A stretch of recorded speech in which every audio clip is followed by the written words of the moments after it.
사랑과 은혜가 풍성하신 하나님 아버지, 주님 전에 나와 예배할 수 있도록 인도해 주신 은혜에 감사하며 찬양드립니다. 주님, 4월 한 달은 잘 보내게 하신 주님, 주님의 은혜와 사랑이 감사하는 마음으로 존귀와 영광을 돌려오니 우리의 예배를 연락하여 주시옵소서. 세상의 소리에 휩쓸리지 않고 주님의 음성을 기울이며 살아가는 믿음의 사람이 되기를 원합니다. 세상에 혼탁할 수 있어도 흔들리지 않게 하시고 세상의 것들을 잠깐이면 쉽게 사라지는 것이라는 것을 깨달아 헛된 것들에 현혹되지 않게 하옵소서. 이 시간에 복된 말씀을 들고 서시는 목사님께 성령님이 함께 하옵시고 특별히 입술에 지혜를 주셔서 말씀을 대언하실 때 말씀이 저희 삶을 변화시키는 역사가 있게 하옵소서. 교회를 위하여 헌신하고 봉사하는 손길을 축복하시고 갑절의 은혜를 더하여 주시옵소서. 이 모든 말씀 예수 그리스도의 이름으로 간구하며 기도드렸습니다. 아멘.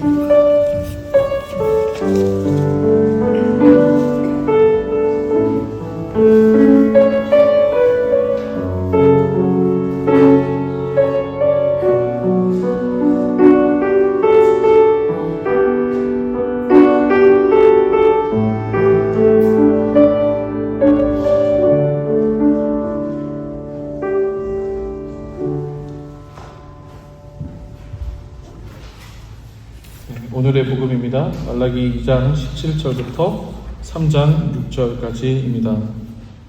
말라기 2장 17절부터 3장 6절까지 제가 여러분을 대신해서 봉독하겠습니다. 말라기 2장 17절부터 3장 6절까지입니다. 너희는 말로 나 주를 괴롭혔다. 그런데도 너희는 우리가 어떻게 주님을 괴롭혀 드렸습니까? 하고 묻는다.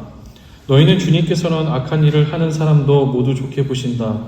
주님께서 오히려 그런 사람들을 더 사랑하신다 하고 말하고 또 공의롭게 재판하시는 하나님이 어디에 계신가 하고 말한다. 내가 나의 특사를 보내겠다. 그가 나의 갈 길을 닦을 것이다. 너희가 오랫동안 기다린 주가 문득 자기의 궁궐에 이를 것이다. 너희가 오랫동안 기다린 그 언약의 특사가 이를 것이다. 나 만군의 주가 말한다. 그러나 그가 이르는 날에 누가 견디어내며 그가 나타나는 때에 누가 살아남겠느냐. 그는 금과 은을 연단하는 불과 같을 것이며 표백하는 잿물과 같을 것이다. 그는 은을 정렬하여 깨끗하게 하는 정령공처럼 자리를 잡고 앉아서 레위 자손을 깨끗하게 할 것이다. 금속 정령공이 은과 금을 정련하듯이 그가 그들을 깨끗하게 하면 그 레위 자손이 나 주에게 올바른 제물을 드리게 될 것이다. 유다와 예루살렘의 제물이 옛날처럼 지난날처럼 나 주를 기쁘게 할 것이다. 내가 너희를 심판하러 가겠다. 점치는 자와 간음하는 자와 거짓으로 증언하는 자와 일꾼의 품삯을 떼어먹는 자와 과부와 고아를 억압하고 나그네를 학대하는 자와 나를 경외하지 않는 자들의 잘못을 증언하는 증인으로 기꺼이 나서겠다. 나 만군의 주가 말한다. 나 주는 변하지 않는다. 그러므로 너 야곱의 자손아 너희는 멸망하지 않는다. 아멘. 이는 거룩하신 하나님의 말씀입니다. 네, 오래간만에 우리 예배당이 꽉 찬 것 같습니다. 우리 네 분이 또 출타 중이셨는데 가시는 분들은 이렇게 짧은 시간이었다라고 생각이 되시지만 기다리는 목회자의 입장에서는 하루하루가 언제 오시나 오늘이면 오시나 다음 주면 오시나 제가 오시는 날짜를 이미 알고 있음에도 불구하고 언제 오시나 기다렸습니다.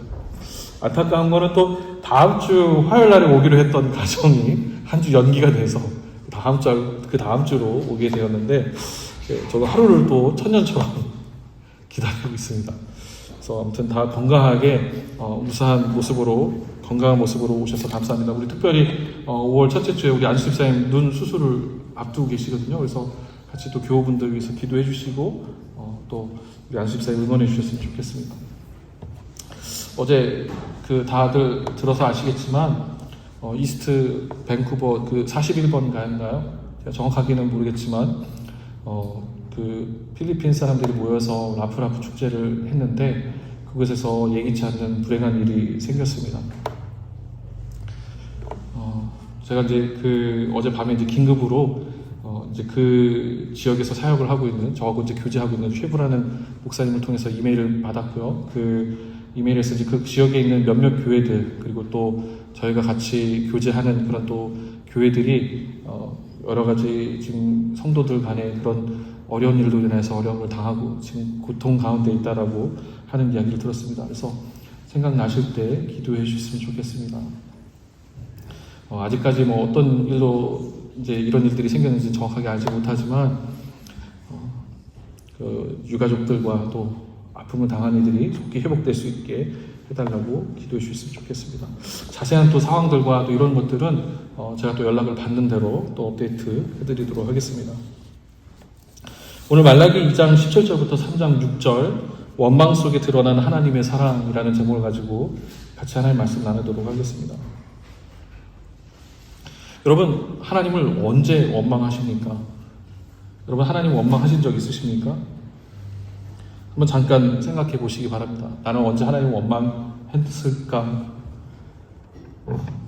아마 하나님을 원망한 적이 단 한 번도 없다라고 하시는 분들은 없으실 거예요.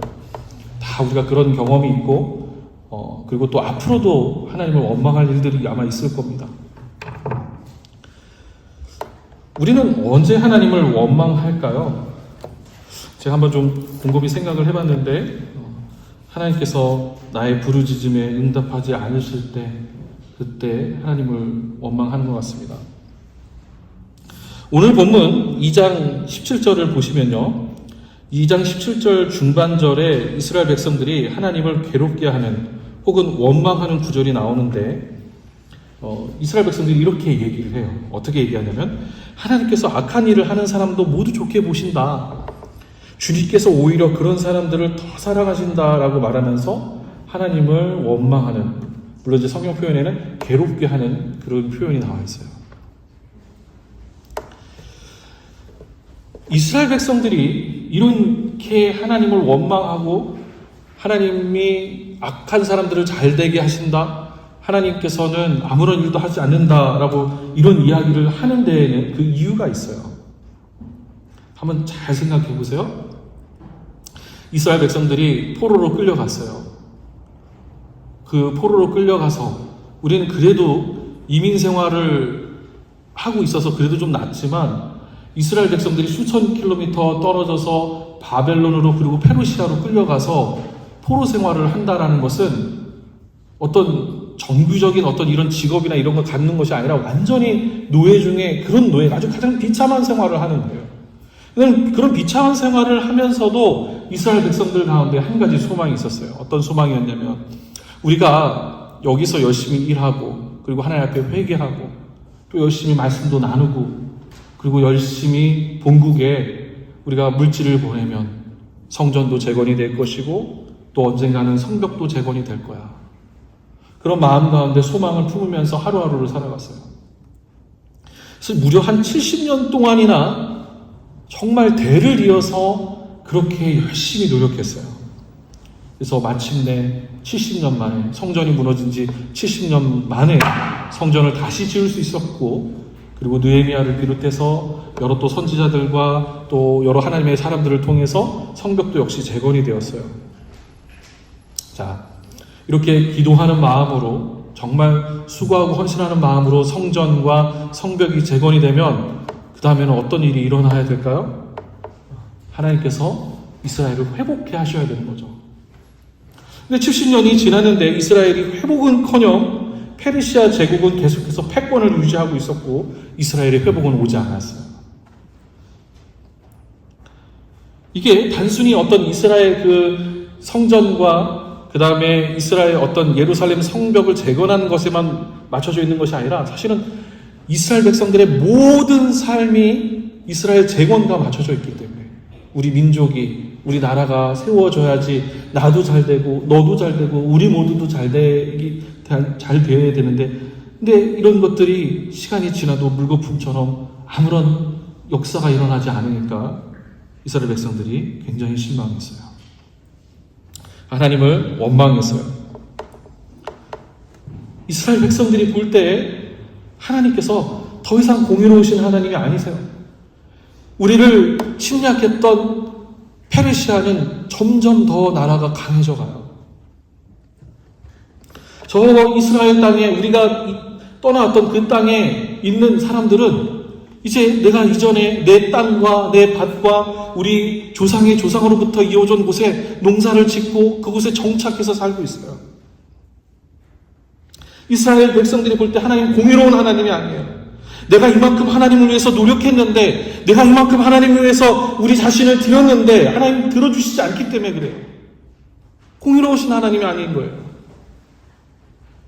그런데 이런 원망이 이스라엘 백성들만 하는 것이 아니라 오늘 이 시대를 살아가는 우리도 하나님을 향한 원망을 할 때가 있죠. 예를 들어서 우리가 안타까운 소식을 종종 접합니다. 제가 이 말씀을 적는 그 시간 가운데 막 설교문을 작성하고 있는 시간 가운데 그 일이 일어났어요. 안타까운 소식이 우리 가운데 들어와요.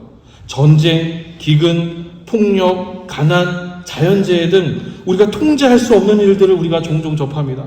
우리로서는 이런 안타까운 소식을 손 한번 써보지 못하고 그대로 받아들이게 되는데, 그럴 때마다 왜 하나님께서 이런 문제들을 손 놓고 바라만 보시는지 안타까운 생각이 듭니다. 더 나아가서 이런 안타까운 소식이 내 주변에서 벌어질 때도 있죠. 가까운 지인이나 가족에게 갑작스런 불행이 닥쳐오면, 혹은 나에게 그런 불행이 닥쳐오면 우리는 급하게 하나님을 찾습니다. 하나님, 정말 내 목숨을 가져가시더라도 이 문제를 좀 해결해 주십시오. 그렇게 급하게 하나님을 찾다가 하나님께서 내가 원하는 방향대로 문제를 풀어주시면 이 안타까운 소식은 감사와 간증으로 바뀌게 됩니다. 하지만 안타까운 소식이 끝내 내가 원하는 방향으로 풀어지지 않을 때 우리는 하나님께 대하여 분노하고 결과적으로 하나님을 원망하게 됩니다. 그리고 느끼게 됩니다. 하나님 공의로우시지 않은 분이시구나. 하나님 공의롭지 않으시구나. 하나님 살아계시지 않구나. 말라기 2장 17절은 이스라엘 백성들이 힘든 포로 생활 가운데서도 어떻게든 이스라엘을 회복하게 하려는 이스라엘 백성들의 갈망과 소망이 응답되지 않음에 대한 이스라엘 백성들의 솔직한 마음의 표현입니다. 역사하지 않으시는 하나님, 침묵하시는 하나님, 나는 삶의 문제로 인해서 점점 죽을 것 같은데 아무런 일도 보여주시지 않는 하나님, 내가 생각할 때 전혀 공의롭지 않으시는 하나님에 대한 이스라엘 백성들의 고백입니다. 그리고 동시에 본문을 읽고 있는 우리의 마음이기도 합니다. 하나님께서 한 말씀만 하셔도 이런 원망은 나오지 않을 것입니다. 이번 거는 내가 응답하지 않을 거야. 단 한 말씀만 하소서. 한 말씀만 들려주셔도 이런 원망이 나오지 않을 거죠. 이게 27절을 보면서요, 이 17절이 이제 그런 이 감정이, 우리의 감정이 사실 이입되면서 이 본문을 볼 수 있게 되는데, 이 17절에서 근데 유독 좀 흥미로운 구절이 한 군데 있습니다. 한번 찾아보실 수 있으시겠어요? 이 17절에서 흥미로운 구절. 예. 이 17절에 보면 흥미로운 구절이 있는데, 하나님께서 이스라엘 백성들로 하여금 이렇게 말씀하세요. 너희는 말로 나 주를 괴롭혔다. 하나님이 괴롭다라고 말씀하고 계세요. 하나님께서 이스라엘 백성들과 이야기를 나누는 가운데서 하나님께서 괴롭다라고 말씀하세요. 이건 사실은요, 신학적으로 볼 때는 하나님은 괴롭다라고 하는 것은 어떤 것들이 부족되어 있는 상태, 어떤 것들이 결여되어 있는 상태, 어떤 것들이 내 뜻대로 풀어지지 않는 상태이기 때문에 하나님이 괴롭다라는 말은 사실은 성립이 되지 않지만, 근데 이 본문에서는 하나님이 괴롭다라는 표현을 사용하세요. 개역 개정판 성경을 보면 성경 전체의 63군데에서 괴롭다라는 표현이 나오는데, 오직 여기 말라기 본문에서만 하나님이 괴롭다라는 표현을 사용하고 있어요. 그러니까 이 표현은 굉장히 이례적인 표현이에요. 하나님이 괴롭다라고 말씀하시는데, 우리가 하나님 공의롭지 않으십니다, 하나님 어떻게 나한테 이러실 수 있습니까? 라고 하나님께 따져 묻는 것, 침묵하시는 하나님, 내 기도를 응답하지 않으시는 하나님, 이렇게 따져 물을 때 하나님께서 괴롭다라고 표현하고 계신 것입니다. 굉장히 흥미로운 부분입니다. 애당초 우리가 하나님을 원망하게 되는 이유가 뭐라도 좋으니 한 말씀만 하소서, 혹은 하나님, 내가 기도한 대로 이루어주소서, 이런 것이지 않습니까? 그러다가 아무 말씀도 혹은 응답하지 않으시니까 원망하게 되는데, 그 결과 우리는 하나님 없어, 하나님 안 계시, 이렇게 답답한 내 마음을 애들로 표현하는데 하나님께서도 괴롭다라는 거예요. 하나님께서. 그런 우리의 원망을 듣고 있는 하나님께서도 괴롭다라는 거예요. 이 지점에 제가 사실은 설교문에는 다 적지는 않지만 이 굉장히 묵상할 만한 부분이에요. 하나님께서 사실은 그러니까 응답하지 않으신다는 것, 하나님께서 침묵하신다는 것, 하나님께서 내가 원하는 대로 답하지 않는다라고 했었을 때 하나님께서는 그냥 듣고 나의 기도를 무시하는 것이 아니라 사실은 하나님은 괴롭다라는 표현을 하는 거예요. 마음이 너무 무겁다라는 표현이 쓰고 있는 거예요. 원어를 살펴보면 마음이 무겁다, 괴롭다, 힘들다 이런 표현을 쓰고 있어요. 그러니까 사실은 이 본문을 보면서 본문이 사실은 이 본문을 보면서 우리가 묵상하면 묵상할수록 어떤 마음이 드냐면 이 말씀이 사실 굉장히 의미가 있어요. 하나님 무시하시는 하나님은 아니구나.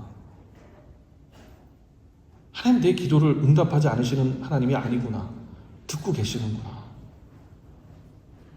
하나님 어떻게든 일하셔야 되는데 그거를 에둘러서 이렇게 괴롭다라는 표현을 쓰고 계시다는 거죠. 우리가 하나님을 원망할 때, 우리가 하나님의 공의롭지 못하다고 여길 때 하나님께서도 괴롭다라는 거 지금 이 가운데 표현되어 있습니다. 그러면 하나님은 왜 괴로우실까요? 하나님은 왜 괴로우실까요? 사실은 그냥 무시해도 되잖아요. 응답하지 않으셔도 되잖아요. 그냥 놔둬도 되잖아요. 근데 하나님 괴롭다라고 이야기하고 계세요. 근데 왜 하나님이 괴로우실까라는 그 표현을 우리가 이거를 이해하려면 사실은 성경에서 좀 찾아볼 필요가 있어요. 시편 89편 13절을 보면요, 하나님의 속성에 대해서 이야기를 하면서 하나님의 보좌가 정의와 공의로 세워졌다라고 이야기하고 있어요. 하나님은 어떤 하나님이냐라고 물어볼 때 우리가 하나님은 살아계시다라고 우리가 요한일서에서도 표현을 하지만 시편 89편에서 시편의 저자는 하나님에 대해서 뭐라고 이야기하냐면 하나님은 정의로우시고 공의로우신 분이시다라고 이야기하고 있어요. 하나님의 속성이 공의로우신 분이시다라는 거예요. 근데 하나님께서 사랑하시는 피조물이 하나님이 공의롭지 않아라고 말할 때 하나님 괴로우시다는 거예요. 들어주고 싶지만 들어줄 수 없는 상태. 하나님의 공의는요, 사실 모든 피조물 가운데 공의로워야 돼요. 하나님의 공의는요, 하나님의 정의는 모두에게 공의롭고 정의로워야 돼요. 이스라엘 백성 이야기로 돌아가서 생각해 본다면 이스라엘 백성들이 성전을 다시 짓고 예루살렘 성벽을 다시 세웠기 때문에 우리가 옛날 다윗과 솔로몬 시대로 회복해야 한다라는 이스라엘 백성들의 소원은요, 이스라엘 백성들이 생각할 때는 응답되어야 할 정의, 응답되어야 할 하나님의 공의지만 반대로 70년 동안 이스라엘 백성들이 떠난 땅에서 살던 사람들, 이스라엘 백성들을 향한 하나님의 공의로움의 도구로 사용되었던 이들, 그러니까 이스라엘 백성들이 빠지고 그 땅에 정착되었던 이들에게 이스라엘 백성들이 돌아오는 것은 공의로운 일이 아니에요. 우리는 하나님의 공의가 포로 생활로 갔던 이들이 다시 돌아오면 하나님의 공의가 실현된다라고 이야기하지만 70년 동안 그 땅에서 정착해서 땅을 가꾸고 살던 이들에게 이스라엘 백성들이 돌아오면 그 공의가 아니에요. 팔레스타인을 한번 생각해 보세요. 2000년 이상 이스라엘 백성들이 그곳을 떠나 살았어요. 다시 들어왔어요. 우리가 흔히 하는 착각들 중에 하나는 뭐냐면 현대의 이스라엘과 성경에 나온 이스라엘과 같은 동일시하는 생각을 할 때가 많이 있는데 그렇지 않습니다. 민족 구성원도 다르고 섬기는 부분에 있어서도 달라요. 근데 우리의 마음이 어떤 마음이에요? 심정적으로 그 땅이 회복되어지고 예루살렘에서 성전이 재건되어지기를 원하잖아요. 우리가 머리로는 알지만 마음적으로는 거기에 다시 이스라엘 백성들이 살고 하나님의 주권이 회복이 돼야지 예수 그리스도의 재림이 오시지 않을까라는 생각이 우리 가운데 있단 말이에요. 그러나 그게 사실은 그 땅에서 정착해서 살던 사람들에게는 공의가 아니에요. 가자, 여러분 아세요? 가자 지구하고 그 다음에 그곳에서 그곳에 있는 그 여러 어떤 그 상황들을 보면 성벽을 쌓고 사람들 아예 못 살게 다 끊어버려요. 모든 그 것들이 이스라엘에게 의존하게끔 되어 있어요. 우리가 지금 침묵하고 있지만 우크라이나하고 러시아에서 벌어지는 전쟁 때문에 침묵하고 있지만 그곳에서 오늘도 계속해서 휴전을 했음에도 불구하고 계속해서 사람들이 죽어져 나가요. 내 편에서 공의라고 생각했던 것이 저 편에서는 공의가 아닐 수 있어요. 근데 하나님은 하나님을 믿지 않는 사람들에게도 공의로우셔야 돼요. 하나님이 왜 하나님 되시냐면 하나님이 로컬에 있는 하나의 신이라고 한다면 그 신은 나한테는 공의롭지만 다른 사람들한테는 공의롭지 않아도 돼요. 하나님은 그런 하나님이 아니세요. 하나님 모든 우주 만물의 창조주이시며 모든 사람들에게 공의로우신 하나님이세요. 이쪽에서 하나님께 간구했던 기도가 응답되었을 때 하나님의 정의가 실현되고 간절한 소망이 성취되는 것이 저쪽에서는 하나님의 정의는 오간되었고 하나님께서 기도에 응답하지 않는 모순이 발생하는 것입니다. 따라서 하나님께서 악한 일을 하는 사람을 좋게 보신다. 하나님께서 악한 사람들을 더 사랑하신다. 하나님께서 내 기도에 응답하지 않으신다. 전혀 공의롭지 못한 하나님이시다라고 하나님을 원망하는 것은 하나님을 편향적으로 그리고 하나님을 모든 우주 만물의 주인이신 하나님이 아니라 나의 하나님, 내 기도에만 응답하신 하나님으로 축소시켜버리는 거예요. 그것이 말로 하나님을 괴롭히는 겁니다. 공의로우신 하나님을 자꾸 공의롭지 못하게 역사하십시오라고 말하니 하나님께서 괴롭다라는 표현을 사용하고 계신 거예요. 하나님도 아세요. 우리가 주기도문을 통해서 예수님께서 가르쳐주신 그 기도를 마태복음 6장 33절에서 너희는 먼저 그의 나라와 그의 의를 구하라. 그리하면 이 모든 것에 더하시리라. 하나님께서는 우리의 쓸 것도 아시고 우리의 필요도 아세요. 내가 어떻게 해야지 살아갈 수 있다는 것도 하나님 아세요. 근데 그 하나님이 우리에 대해서 알고 계시는데 그 하나님을 나의 하나님으로 편향적으로 할 수는 없다라는 거예요. 예를 하나 더 들어보겠습니다. 2명 이상의 자녀를 키우신 분들은 더 이해하기 쉽습니다. 부모는 자녀들을 사랑합니다. 최대한 아이들을 똑같은 사랑을 받을 수 있게 노력합니다. 그런데 자녀들이 부모님에 대해서 공정하지 않습니다. 엄마, 아빠 공의롭지 않아요. 공정하지 않아요. 나빠요. 아직 윤희자매는 그게 잘 와닿지 않지만 언젠가 누군가 자녀 중에 한 명이 나빠요 이렇게 할 때가 올 거예요. 계속해서 울며 불며 때를 쓰고 이의를 제기하면 부모는 어떻습니까? 괴롭습니다. 공정하게 하는데 공의롭게 대하는데 자녀는 그렇게 생각하지 않기 때문입니다. 다시 17절로 돌아가서 찰나의 삶을 살아가는 우리는 삶 속에서 벌어지는 모든 일을 분별할 수 없습니다. 이것이 하나님께서 가장 좋은 길로 인도하시는 것인지 아닌지 우리가 알 수가 없어요. 무엇이 공의로운 일인지 무엇이 정의롭고 하나님이 기뻐하시는 일인지 완벽하게 분별할 수 없습니다. 어떤 일들은 지금은 공의로운 일처럼 보이지만 후에는 공의롭지 않은 일도 있습니다. 어떤 때는 이렇게 하는 것이 하나님의 뜻대로 행하는 것처럼 보이지만 지나고 나면 그것이 아닐 수도 있습니다. 그게 우리입니다. 그래서 자연스럽게 나 위주로 결정하고 나 위주로 내가 판단하는 것으로 돌아갑니다. 물론 우리는 그렇게 하지 않으려고 노력합니다. 사람을 세우기도 하고 좀 더 객관적으로 이 문제를 바라보려고 하고 더 많이 공부하고 더 많이 객관적으로 이 문제를 판단하려고 합니다. 그렇지만 본질적으로 자기 중심성을 완전히 극복할 수가 없어요. 말라기 2장 17절은 우리의 모든 이야기가 들어있습니다.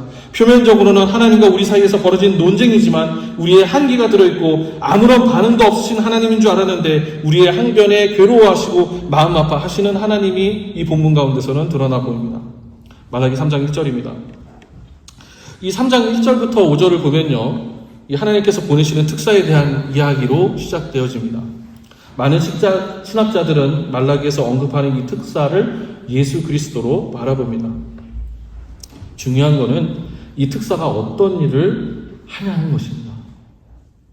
좀 더 오늘 본문의 문맥상에서 이야기해보면 이렇습니다. 17절에서 이스라엘 백성들이 하나님을 원망합니다. 하나님의 공의 어디 있습니까? 하나님은 정의로우신 하나님이 아닙니까? 근데 하나님의 공의 어디 있습니까? 왜 하나님 응답하지 않으십니까? 많은 사람들이 하나님에 대해 생각하기를 침묵하신 하나님, 더 이상 일하시지 않은 하나님이라고 생각했습니다. 그런데 하나님께서 침묵하시고 공의롭지 못한 하나님이 아니시다라는 것이 이 3장 1절부터 5절에서 드러나는 것입니다. 하나님께서 특사를 보내신 거예요. 특사를 보내서 하나님의 메신저를 통해서 하나님의 공의를 드러나게 하신 거예요.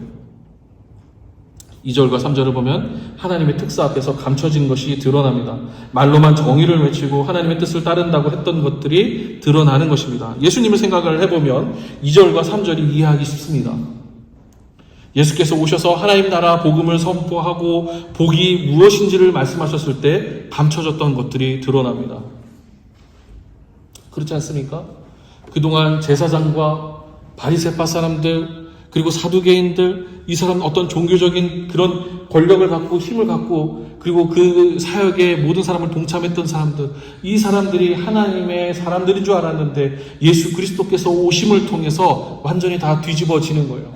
예수께서 오심을 통해서 우리가 예수를 믿는, 하나님을 믿는 사람들이 무엇을 중요해야 될지, 어떤 것을 삶의 가장 우선에 두어야 될 것인지가 예수 그리스도의 오심을 통해서 드러나게 되는 거예요. 나타나게 되는 거예요. 그것이 사실은 심판입니다. 사실 우리가 신앙생활을 하면서 우리가 기대하는 것이 무엇입니까? 왜 우리는 이 시간 이 자리에 나와서 예배를 드립니까? 교회를 다니지 않아도, 예수를 믿지 않아도 아무렇지도 않음을 느끼는 이 시대에 많은 이들이 교회를 떠나 신앙을 떠나 살아가는 시대에 왜 우리가 이 자리에 있습니까? 여기 이 자리에 어떻게든 꾸역꾸역 자리를 지키면서 어떻게든 하나님 앞에 서려고 하는, 어떻게든 내가 하나님 앞에, 그래도 하나님 앞에 나아가서 살려고 하는 그것이 있기 때문에 우리가 이 자리에 있는 거 아니겠습니까? 사실 그러면서 우리가 기대하는 것들이 있어요. 이 예배의 자리에 나와서 우리가 기대하는 것들이 있어요. 어떤 것들을 기대하냐면 사자와 어린 양이 뛰놀고 독사굴에 어린이가 손 넣어도 물지 않는 참사랑과 기쁨의 그 나라 때문에 이 자리에 있는 거 아니겠습니까? 이게 지금 이렇게 표현을 했지만 사실 우리가 이 자리에 나와 있는 이유가 있어요. 표면적으로는요, 우리 이렇게 고백을 해요. 내가 예배 드림을 통해서 하나님을 알아감을 통해서 나도 잘 되었으면 좋겠습니다. 나도 좀 더 편안한 삶 살고 싶고 돈도 많이 벌고 많이 누렸으면 좋겠습니다. 우리가 이렇게 이야기는 하지만 우리가 예수 그리스도를 만났기 때문에 그것이 전부가 아니라는 것을 잘 알기 때문에 이 자리에 있는 거 아닙니까? 돌이켜보면 우리의 삶을 한번 돌이켜보세요. 우리의 삶을 보면요, 아픈 손들이 있지 않습니까? 나의 아픈 손, 우리 주변의 아픈 손, 힘들고 고단하게 살아가는 모든 이들이 예수 그리스도를 믿음으로 말미암아 희망을 갖고 새롭게 사는 것을 보고 싶기 때문에 이 자리에 나와서 예배드리고 하나님 나라, 하나님의 백성으로 살아가려고 애쓰는 거 아니겠습니까? 이 자리에 나와서 우리가 예배 드리는 것이 단지 복받고 그것만이 아니라 사실은 이 자리에 나와서 하나님, 내가 이 문제를 도대체 해결할 수가 없는데, 내 삶이 어디로 가는지 도대체 알 수 없는데, 하나님, 혹은 내 이 아픈 손이 있는데, 하나님, 내가 하나님 앞에 기도하고 애쓰고 하나님 앞에 내가 조금이나마 나은 사람이 되고자 하나님의 형상대로 살려고 할 때 하나님께서 부어주시는 그 복으로 인하여서 괜찮다, 내가 너를 끝까지 책임지겠다, 그 말씀에 위로받고 내 자녀들에게도, 내 아픈 손가락에도, 내 아픈 일이 가운데도 그런 하나님의 은혜가 부어지기를 기대하기 때문에 이 자리에 나와 있는 거 아닙니까? 그래서 우리가 기대하고 기대하지 않습니까? 내 삶 가운데서 하나님의 역사가 일어나기를, 하나님 우리는 부족합니다, 그러나 하나님께 쓰임받기를 원합니다, 하나님 나를 그렇게 이 시대에 사용하여 주소서, 그렇기 때문에 이 자리에 있지 않습니까? 그리고 그런 간증이 어쩌다가 우리 가운데서 나올 때 새 힘을 얻지 않습니까? 모두 예수 그리스도를 중심에 놓고 생각하면 드러나기 시작합니다. 예수께서 그렇게 오셔서 심판이 시작되었어요. 회칠한 무덤과 같은 썩은 믿음의 신자들은 드러나고 새 포도주가 새롭게 담가졌습니다. 3장 1절부터 5절이 그 이야기를 하고 있어요. 원망하고 하나님 아무런 일도 하지 않는다고 생각하셨는데 예수께서 오셔서, 하나님의 메신저로 예수께서 오셔서 이 세상을 심판하시는 거예요. 정말 종교가 뭔지, 참신앙이 뭔지, 종교, 참과 거짓을 예수께서 오셔서 드러나게 하시는 거예요. 그리고 나서 예수께서 말씀하시는 거예요. 나를 따라오너라. 수고하고 짐진 자들아, 나를 따라오너라. 내가 너로 하여금 쉬게 하리라. 내 인생 어떻게 해요? 내 인생 다 망한 것 같아요, 하나님 라고 하는 우리에게 걱정하지 마, 수고하고 짐진 자들아, 다 내게로 오라. 내가 너로 하여금 쉬게 하겠다. 가만히 계시는 하나님이 아니라, 침묵하시는 하나님이 아니라 사실은 메신저를 통해서 예수 그리스도를 통해서 우리 안에 새 일을 행하신다라고 말하고 있는 거예요. 그게 3장 1절부터 5절이에요. 우리 안에 성령께서 역사하시고 우리가 흔들리기도 하고 이 시대를 살아가면서 미혹되기도 하고 넘어지기도 하고 흔들리기도 하지만 우리 안에 성령께서 역사하시고 예수를 만난 구원의 기쁨이 우리로 하여금 계속해서 달려가게 하는 거예요. 그래서 여러분들 잘 안 읽으시겠지만 제 마음 가운데는 어렸을 때 그 읽은 그 충격이 그 가운데 있어요. 안희숙 사모님이 쓰신 책 중에 당신은 죽어요. 그런데 죽지 않아. 그런데 안 죽어요.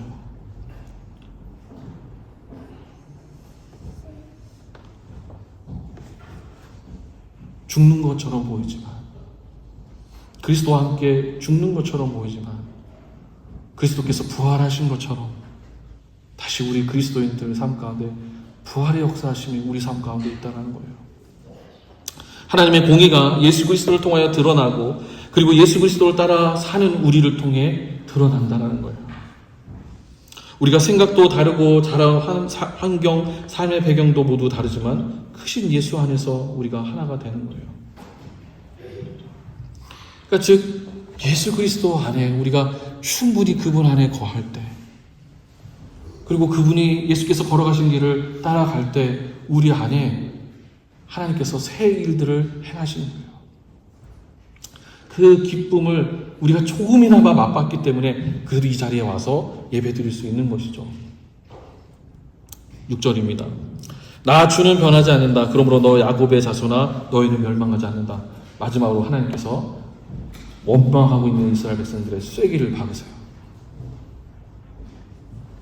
나는 변하지 않는다라고 말씀하세요.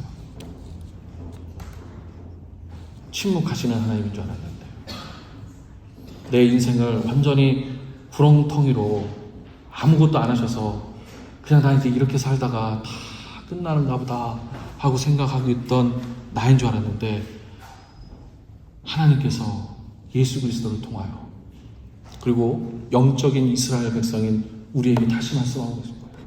나는 변하지 않는다. 나는 변하지 않는다.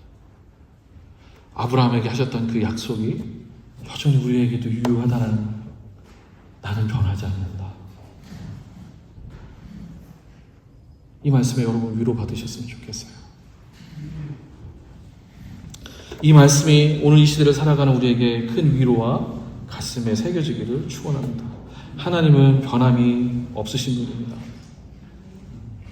사실 신앙을 유지하면서 살아가는 것, 하루하루 삶의 무게를 견디는 것은 결코 쉽지 않습니다. 어떤 때는 나는 실패한 삶이지 않을까? 내 인생이 이렇게 별볼 일 없이 이렇게 마무리되겠구나. 허구한 날 아무것도 이루지 못하고 겨우겨우 꾸역꾸역 살다가 가겠구나.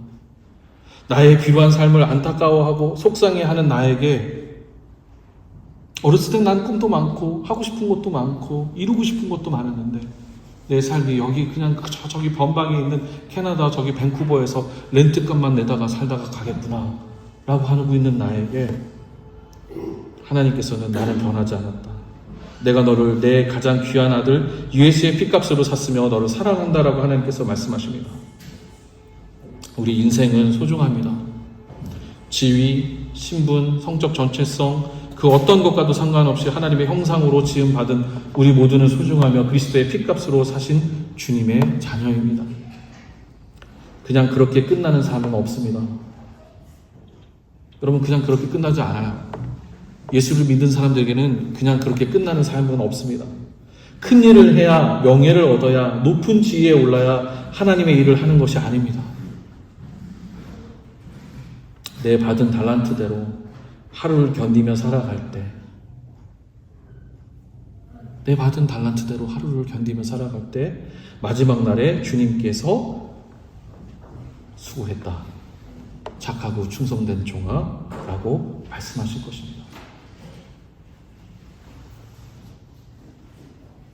그래서 그리스도인들은요, 하루를 지금 이 고통의 삶을 유지하고 살아가시는 것만으로도 하나님께서는 착하고 충성된 종아, 내가 안다.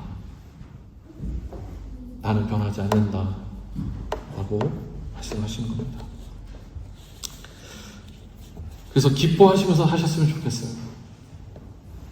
막 뭔가를 부러워하거나 뭔가를 막 더 나아가야 돼 이게 아니라 달란트대로 그 달란트대로 충성되면서 하루를 기쁨으로 사시는 저와 여러분이 되셨으면 좋겠어요. 기도하겠습니다. 하나님 아버지 감사합니다. 우리를 부르시고 하나님 우리가 때로는 하나님 어떻게 나한테 이러실 수 있어요? 하나님 왜 아무런 일도 안 하시는 거예요? 라고 하는 우리에게 하나님께서 하나님의 방법으로 예수 그리스도를 통해서 우리를 회복해 하시고 또 이 땅 가운데서 이 세상을 심판하시고 또 새 부대에 담는 것처럼 성령을 통해서 새 바람을 일으키신 것들에 대해서 감사합니다. 우리가 다른 것보다 성령의 인도하신 가운데에서 하나님께서 우리 삶 가운데 매일매일 행하시는 일들을 기억하면서 하루하루를 잘 견뎌낼 수 있는 우리 로고스교회 공동체 될 수 있도록 도와주시옵소서. 감사합니다. 예수 그리스도의 이름으로 기도합니다. 오늘 우리가 같이 성찬을 같이 하려고 합니다. 오늘 성찬 위원으로는 우리 신종서 안식사님과 김민규 안식사님. 김민규 안식사님 안 보이시네요. 우리 그러면 장호석 집사님 앞으로 나와 주셔서 신종서 안식사님, 김민규 안식사님 같이 수고해 주시고요. 우리 같이 성찬을 나누도록 하겠습니다. 이제 우리는 예수 그리스도를 기억하며 따르는 주의 만찬을 시작하려 합니다. 주님께서는 고난당하시고 십자가에 못 박히시기 전 제자들과 함께 식사의 자리를 마련하셨습니다. 예수께서는 제자들과 함께하는 식사를 고대하며 기다리셨다라고 말씀하셨습니다. 사실 그 자리는 불편한 자리입니다. 예수를 배신한 이들과 함께하는 자리이기 때문입니다. 하지만 예수께서는 그 불편한 자리를, 배신의 자리를 사랑과 축복으로 마지막 식사를 섬김과 사랑의 자리로 바꾸셨습니다. 비록 우리는 간략하게 간단한 형태로 재현하지만 예수께서 말씀하신 대로 예수의 몸과 예수의 피를 나누면서 예수님을 기억하고 따르겠습니다. 이제 우리 같이 빵을 받으실 때 그리고 또 포도주를 받으실 때 자신을 밥으로 내어주신 예수님, 자신을 온전하게 내어주신 예수님을 같이 기념하도록 하겠습니다. 우리 잔과 포도주를 받으신 분들은 바로 드시지 마시고 같이 잠깐 예수님의 몸과 피를 상징하는 것을 기억하면서 잠깐 묵상하시다가 같이 함께 먹고 마시도록 하겠습니다.